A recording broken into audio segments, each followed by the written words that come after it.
Solar, solar लावणार आणि सबसिडीही मिळवून देणार।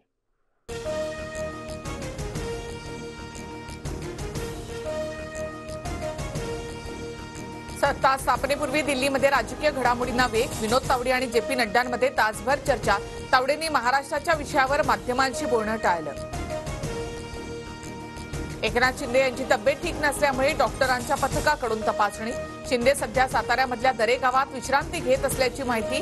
कुणालाही शिंदेंना भेटण्यासाठी परवानगी नाही।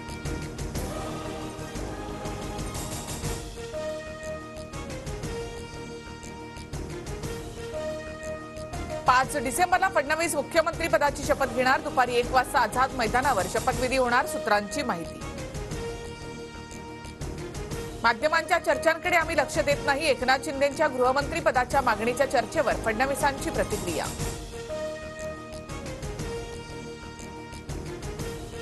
मुख्यमंत्रीपद भाजपकडे गेल्यास आम्हाला गृह खातं मिळावं। शिंदे मुख्यमंत्री असताना गृह खातं फडणवीसांकडे होतं, संजय शिरसाट यांचं विधान।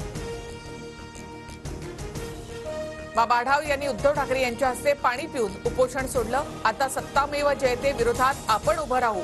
उद्धव ठाकरेंचा बाबा आढाव यांच्या भूमिकेला पाठिंबा। ईव्हीएम हॅक होऊ शकतं हे प्राथमिकदृष्ट्या दिसतंय। शेवटच्या 2 तासातली आकडेवारी धक्कादायक। निवडणूक आयोग चुकीची भूमिका घेईल असं वाटलं नव्हतं, शरद पवारांची टीका। पुन्हा लोक पक्ष सोडतील म्हणून शरद पवार ईव्हीएमवर बोलतायत। पवार जिंकतात तेव्हा ईव्हीएम बरोबर असतं, बावनकुळेंचा पलटवार। विधानसभेला सरकारी तिजोरीमधून अमाप पैशांचं वाटप, बटेंगे तो कटेंगे हा तर अजबच मुद्दा होता। बाबा आढाव यांचा अदानींसह भाजपवर निशाणा।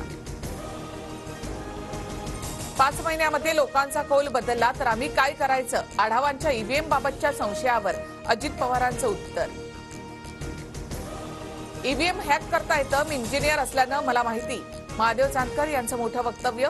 ईव्हीएम मध्ये घोटाळा झाल्यामुळे महायुतीच्या जागा निवडून आल्याचा आरोप। मोठा निर्णय घ्यायचा असतो तेव्हा शिंदे दरे गावात जातात, पण शिंदे वेगळा निर्णय घेणार असं कुणी समजू नये, संजय शिरसाट यांचं वक्तव्य।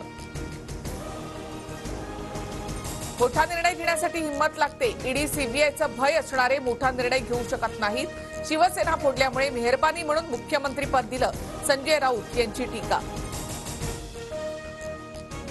एकनाथ शिंदेंचं मानसिक संतुलन बिघडलं।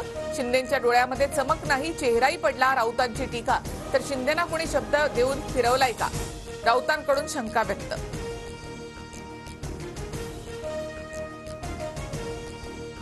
मानसिक संतुलन कुणाचं बिघडलं हे निकालानंतर कळेल। आम्ही लाचारीसारखे नाटकं करणारे नाहीत, शिरसाटांचा संजय राऊतांना प्रत्युत्तर।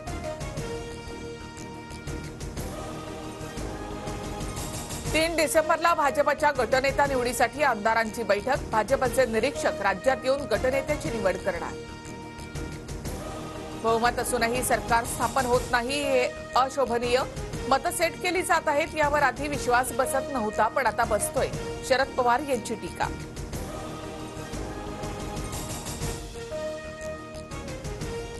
केंद्रीय निवडणूक आयोगाकडून काँग्रेसला 3 डिसेंबरला चर्चेचं निमंत्रण। विधानसभा निकालामध्ये फेरफार झाल्याच्या काँग्रेसच्या आरोपांचं निरसन करण्यासाठी चर्चा। काँग्रेसने फक्त तिकीट दिलं, त्यानंतर काहीही काम केलं नाही। पक्षाने उमेदवारांना वाऱ्यावर सोडलं। जालन्यामधील पराभूत उमेदवार कैलास गोरंट्याल यांचा पक्षाला घरचा आहे। सोलापुरातील मार्कडवाडी ग्रामस्थांकडून 3 डिसेंबरला बॅलेट पेपरवर चाचणी मतदान घेण्याचा ठराव। गावामध्ये उत्तम जानकर गटाचं वर्चस्व असतानाही राम सातपुतेंना अधिक मतं मिळाल्यामुळे आक्षेप। महाराष्ट्रामधील 24 उमेदवारांचा फेर मतमोजणीसाठी अर्ज। विरोधकांची ईव्हीएम विरोधात मोहीम सुरू। काही मतदारसंघात सत्ताधाऱ्यांकडून सुद्धा ईव्हीएम मशीनच्या पडताळणीची मागणी। फेंगल वादळ आज संध्याकाळपर्यंत तामिळनाडूमध्ये धडकणार। ताशी 70 ते 80 किलोमीटर वेगाने वारे वाहण्याची शक्यता। पुद्दुचेरीच्या काही भागात मुसळधार पावसाचा अंदाज। सोलार, सोलार लावणार आणि सबसिडीही मिळवून देणार।